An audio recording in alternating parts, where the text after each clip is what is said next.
ही समय पहले की बात है। उत्तर प्रदेश के मेरठ शहर में एक पिता अपनी बेटी से मिलने के लिए बरसों बाद लंदन से भारत लौट रहा था। उसके दिल में बेचैनी थी, आंखों में इंतजार की नमी और हर धड़कन बस उसी लम्हे की बाट जोह रही थी जब वो अपनी लाडली बेटी को पहली बार सीने से लगा सके। बाबा, जब आप लंदन जाते हो ना तो मुझे बहुत अकेला महसूस होता है। सब कुछ जैसे रुक सा जाता है। घर बिल्कुल खाली खाली लगने लगता है। मम्मी भी चुपचाप रहती हैं, लेकिन मुझे पता है कि उन्हें भी आपकी बहुत याद आती है। बाबा, क्या आपको भी मेरी याद वहाँ आती है? बहुत याद आती है मेरी गुड़िया। जब भी काम में मन नहीं लगता, बस तेरी आवाज कानों में गूंजती ही रहती है। कभी कभी तो लगता है कि सब कुछ छोड़कर तेरे पास चला आऊं।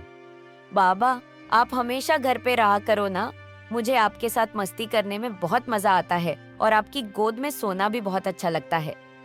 ठीक है बेटी, जब अगली बार आऊंगा तो हमेशा के लिए छुट्टी लेकर आऊंगा ताकि तुम्हारे साथ अच्छे पल बिता सकूं। सालों की दूरी और बेटी की बातों को याद करके सौरभ की आंखों में आंसू आ जाते हैं।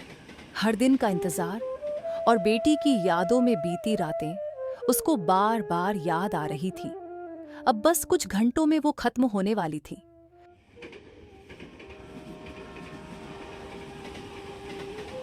लेकिन उसे क्या मालूम था कि उसका यहाँ लौटना उसका आखिरी सफर बन जाएगा। उसे क्या पता था कि जिस घर की देहरी पर वो खुशी की तलाश में आया है, वही घर उसकी जिंदगी का अंतिम पड़ाव साबित होगा। थोड़े ही देर में सौरभ गांव पहुंच जाता है। तभी उसको रास्ते में उसका दोस्त मोहन उससे मिलता है। अरे ओ सौरभ, तू सच में आ गया बे? अरे मोहन, कितना बदल गया है तू, पर आवाज अब भी वैसी ही है। और बता, कैसा है तू और भाभी कैसी है? मैं ठीक हूँ सौरभ, लेकिन तेरी भाभी कुछ दिन पहले ही गुजर गई बीमारी के कारण। ये सब छोड़, और तू इतना वक्त लगा दिया आने में। तेरी बेटी मीरा तो तुझे देखने को तरस गई है। हाँ मोहन, मीरा तो मेरे से बहुत ज्यादा प्यार करती है। तू सच कह रहा है, बहुत दिन हो गए और बहुत कुछ बदल गया है भाई। अरे सौरभ मेरे भाई, तुझे एक बात बतानी है, लेकिन नहीं जानता तू सुन भी पाएगा या नहीं। क्या बात है मोहन? कौन सी बात बतानी है? फिर मोहन ने चारों ओर देखा और बहुत धीमी आवाज में बोला, ये बात तुझसे छुपाने का कोई मतलब नहीं है अब। मुस्कान, तेरी बीवी, वो अब अकेली नहीं है। साहिल नाम है उस लड़के का। जब तू लंदन में था तो मुस्कान की उससे बात शुरू हुई। मैं तेरे से यह बात बहुत पहले बताना चाहता था, लेकिन मेरे पास तेरा कांटेक्ट नंबर नहीं था। अब मोहन कि यह बात सुनकर सौरभ की आंखें सख्त हो गईं और वह सोच में डूब गया। क्या मतलब? तू क्या कह रहा है? होश में तो है ना? अरे हाँ सौरभ, मैं बिल्कुल होश में हूँ। तू क्या कहना चाहता है मोहन, कि मुस्कान मेरी बीवी किसी और से? हाँ, और ये सब मीरा के सामने भी होता रहा। वो बच्ची समझती है सब कुछ, लेकिन कुछ कह नहीं पाती। अब सौरभ के पैरों तले जमीन खिसक गई। दिल धड़कना भूल गया एक पल को। उसकी आंखों के सामने मुस्कान का चेहरा घूम गया, वही मुस्कान जिसे वो अपनी जान से ज्यादा चाहता था। नहीं नहीं मोहन, ये तू गलत समझा है। मुस्कान ऐसी नहीं है, मैं जानता हूं उसे। सौरभ, तू जानता है मैं झूठ नहीं बोलता। मैं चाहता तो ये बात कभी ना बताता, लेकिन अब जब तू हमेशा के लिए लौट आया है तो जानना तेरा हक है। अब सौरभ चुप था। उसकी आंखें शून्य में ताक रही थीं। दिल में तूफान चल रहा था। सौरभ, चल पहले मीरा से मिल ले। बहुत याद करती है तुझे। फिर तू चाहे तो मुस्कान से खुद तू बात कर लेना। और एक बात, अगर तू चाहे तो मैं तुझे साहिल से भी मिला सकता हूं। अब सौरभ कुछ नहीं बोला, बस धीरे से अपना बैग उठाया और गांव की ओर चल पड़ा। हर कदम के साथ उसके दिल का बोझ बढ़ता जा रहा था। फिर जैसे ही सौरभ घर पे आया तो उसने देखा कि मुस्कान दरवाजे के पास खड़ी थी। अरे सौरभ, तुम सच में आ गए? अरे भला आता कैसे नहीं? आज तो मेरी जान से प्यारी मेरी बेटी का जन्मदिन है, तो कैसे नहीं आता? आखिर उसके लिए ही तो मैं लंदन कमा रहा हूं। अगर आज नहीं आता तो मुझे बहुत बुरा लगता कि मैं अपनी बेटी के जन्मदिन पर नहीं आ पाया। अरे अरे सौरभ, इतना ज्यादा प्यार, वो भी सिर्फ अपनी बेटी से? क्या मुझसे अब तुम्हें प्यार नहीं रहा? काम छोड़कर सीधा बेटी के पास चले आए। कभी मेरे लिए भी ऐसा कुछ कर लिया करो ना। अरे पगली, तू ही तो वो वजह है जिसकी वजह से मेरी ये छोटी सी दुनिया है। मीरा मेरा दिल है और तू मेरी धड़कन। तुम दोनों ना होती तो मैं अधूरा होता। काम, जिम्मेदारियां सब अपनी जगह है, लेकिन जब बात तुम्हारी या मीरा की हो तो दुनिया की कोई चीज मुझे रोक नहीं सकती। अब सौरभ की आंखों में वो चमक थी जो सिर्फ एक पिता की ममता से आती है। और फिर इतना कहकर सौरभ अपनी बेटी के पास आता है और बोलता है, अरे मेरी प्यारी गुड़िया रानी, ओ मेरी नन्ही परी, कैसी है मेरी बच्ची? देखो तो जरा, कितनी बड़ी हो गई है मेरी राजकुमारी। आज तेरा जन्मदिन है, लेकिन असली तोहफा तो मुझे मिला है तू खुद। तेरी हंसी, तेरी आंखों की चमक, सब कुछ मेरे जीवन को रोशन कर देता है। तू नहीं जानती बेटा, पापा तेरे बिना अधूरा है। बाबा, सच में आ गए ना आप? अब आप फिर नहीं जाओगे ना? अब कोई लंदन वंदन नहीं, बस मेरे साथ रहोगे हमेशा? मैं साफ साफ कह देती हूँ, मुझे आपके बिना थोड़ा सा भी अच्छा नहीं लग रहा था। कभी नहीं जाऊंगा मेरी जान, अब तेरे बिना एक पल भी नहीं जिया जाएगा। मुस्कान दूर से यह दृश्य देख रही थी। उसकी आंखें भर आईं, पर उसमें कोई मासूमियत नहीं थी। वो आंसू शायद अफसोस के नहीं थे, बल्कि एक डर था कि जो राज इतने सालों से छुपा रखा था वो अब धीरे धीरे उजाले में आ रहा था। पर मुस्कान के चेहरे पर मुस्कान थी। वो मुस्कान सिर्फ बाहर थी और भीतर ही भीतर एक सन्नाटा था। एक गहरी साजिश पल रही थी, जैसे कोई जंग अभी खत्म नहीं हुई, बस शुरू हुई थी। जैसे ही वो रसोई में पहुंची, उसकी चाल बदल गई। उसके चेहरे की मासूमियत अब एक मुखौटा लगने लगी थी। उसने इधर उधर देखा, फिर धीरे से मोबाइल उठाया और वो नंबर डायल किया जो शायद सौरभ की मौत की पटकथा लिख चुका था। हाँ बेबी, बोलो, सब ठीक है ना? तेरे बिना तो ये शाम भी अधूरी लग रही है। प्यार व्यार बाद में करना, पहले काम सुन। वो आ गया है। सौरभ अचानक वापस आ गया है, हमेशा के लिए। अब इससे पहले कि वो सब समझ जाए, हमें वही करना होगा जिसका हमने वादा किया था। मतलब अभी? तू तो कह रही थी टाइम है हमारे पास, तो इतनी जल्दी क्यों है? तू कब से इतना सोचने लगा है? हमारी जिंदगी की आज़ादी सिर्फ एक आदमी की सांसों के बीच खड़ी है, और मैं अब और नहीं झेल सकती। ना उसका प्यार, ना उसका भरोसा, सब बोझ बन गया है। दवा लेकर आ, वो नीली शीशी वाली। बस एक सही वक्त चाहिए और कहानी खत्म। ठीक है बेबी, दवा मेरे पास है, मैं 10 मिनट में आता हूँ। तू बाहर खड़ी रह, तेरा इशारा मिलते ही सब हो जाएगा। फिर बस हम दो और हमारी नई जिंदगी। फिर मुस्कान ने फोन काट दिया। तब जाकर उसको शांति मिली। हाँ हाँ बेटा, खाना खा लिया तूने? हाँ पापा, आपने नहीं खाया क्या?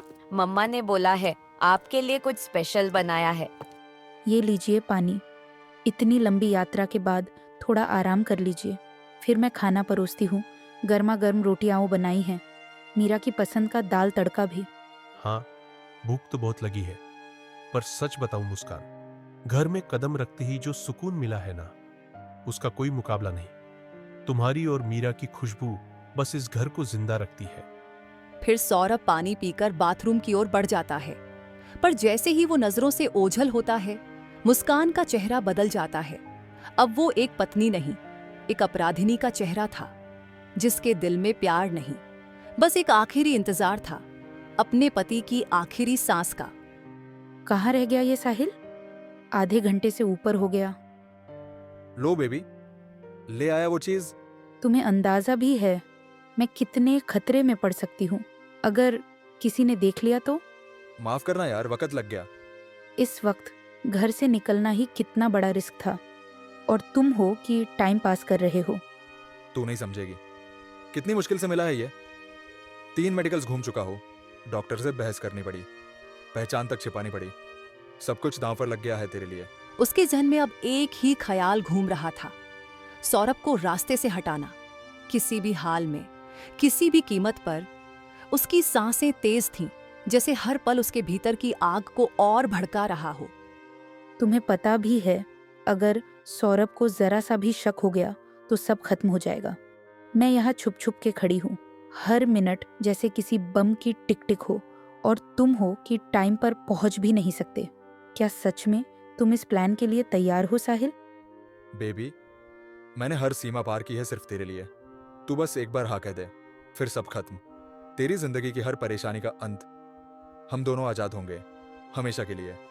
अब सुनो ध्यान से, जैसे ही मैं कॉल करूं, 1 सेकंड भी नहीं लगाना, सीधा अंदर आना, और जो तय हुआ है बिल्कुल वैसा ही करना, ना ज्यादा ना कम।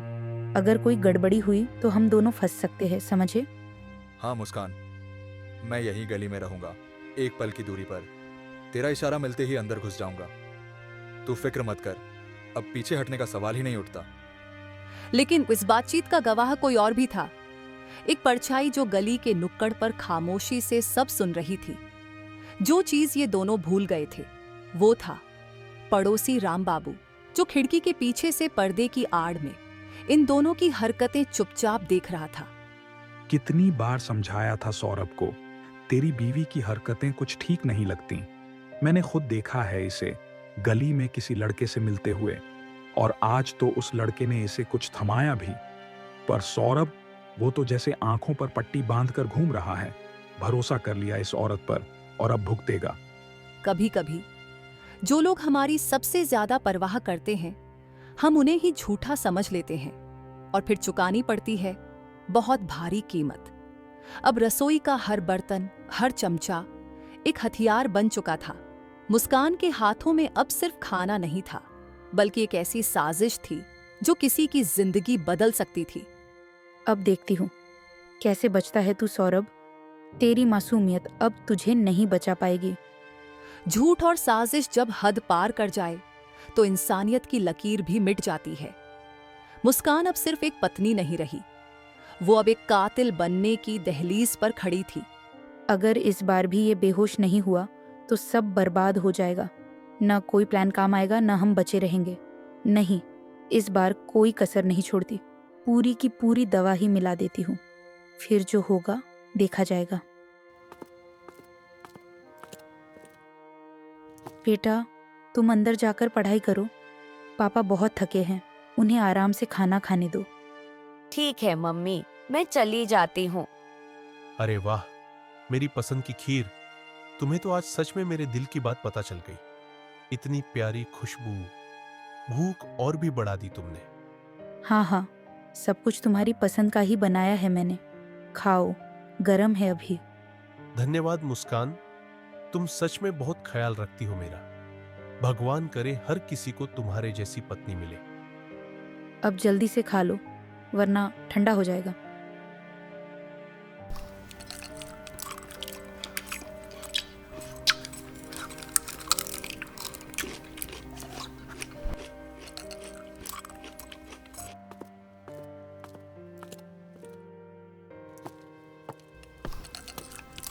ये लीजिए, पानी पी लीजिए। मुस्कान, शायद बहुत थक गया हूं। अजीब सी नींद आ रही है। हाँ हाँ, आप आराम कीजिए, बिस्तर पर लेट जाइए। जिस थाली में सौरभ ने अपने प्यार और विश्वास से खाया, आज वही थाली उसकी नींद की कब्र बन गई। लो, सौरभ तो गया बेहोश। अब जल्दी से साहिल को फोन करती हूँ। हेलो साहिल, काम हो गया, अब तू जल्दी से आ जा। अभी आया बेबी, बस 5 मिनट में पहुंचा। बेबी, हो गया ना? वो बेहोश तो हो गया है ना? हाँ हाँ, एकदम। अब बस एक आखिरी काम बचा है जो हमें करना ही होगा। ये लो खंजर, एक ही वार में सब खत्म, सीधा सीने में, और कहानी खत्म। ना नहीं मुस्कान, मुझसे नहीं होगा ये। मैंने सोचा था बस दवा देकर बेहोश करेंगे, पर ये कत्ल नहीं, ये तो बहुत बड़ा पाप है। कुछ नहीं होगा, सब कुछ मैं देख लूंगी। लो, ये पकड़ो और कर दो इसका काम तमाम। साहिल कांपते हाथों से खंजर पकड़ता है। दोनों सौरभ की ओर देखते हैं जो बेहोश पड़ा है।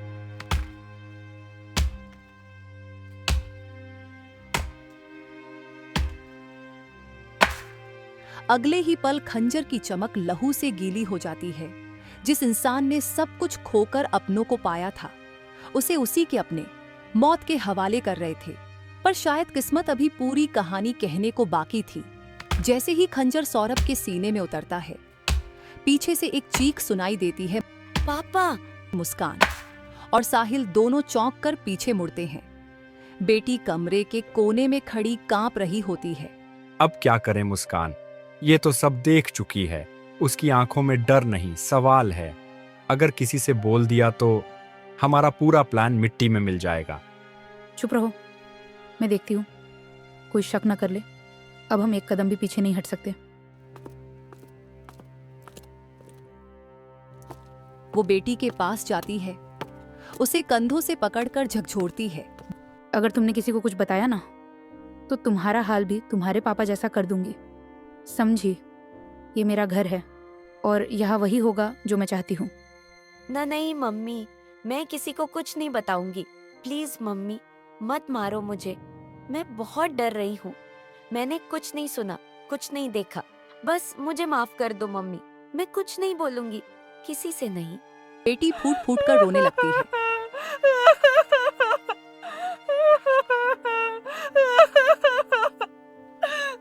दूसरी तरफ मोहल्ले का पड़ोसी रामबाबू अपने घर में बैठा होता है। अरे ये चीख कैसी? ये आवाज तो सौरभ के घर से आई है। कहीं कुछ गड़बड़ तो नहीं हो गई? रामबाबू घबराकर उठते हैं और तेजी से सौरभ के घर की तरफ भागते हैं। मुस्कान, हमारे रास्ते का कांटा सदा के लिए साफ हो गया। अब कोई हमें अलग नहीं कर सकता। अब कोई हमारे बीच नहीं आएगा। हाँ, अब हम आज़ाद हैं। कोई हमें रोकने वाला नहीं, कोई नहीं जो हमारे सामने खड़ा हो सके। चलो एक काम करते हैं, बाजार से सीमेंट लाते हैं और इसे ड्रम में पैक कर देते हैं, वरना मोहल्ले वालों को इसकी बदबू आ जाएगी। सारा खेल खुल जाएगा। हाँ चलो, जल्दी चलो, कहीं कोई शक ना कर ले। हमेशा की तरह सब कुछ साफ सुथरा लगना चाहिए। गुनाह को छुपाने के लिए अब नया गुनाह होना बाकी था। बाजार से लौटने के बाद दोनों एक बड़ा प्लास्टिक का ड्राम लाते हैं। सौरभ की लाश को काटकर ड्राम में पैक कर देते हैं। बेटी एक कोने में सहमी हुई बैठी है। ले, कर दिया इसका काम तमाम। पूरे 15 टुकड़े करके डाल दिए इस ड्रम में। अब तो भगवान भी इसे खोज नहीं पाएगा। किसी को अब भनक तक नहीं लगेगी, न पुलिस न पड़ोसी, सब कुछ खत्म। हाँ, अब ना सौरभ है ना उसकी परछाई। अब बस मैं हूँ और मेरी आज़ादी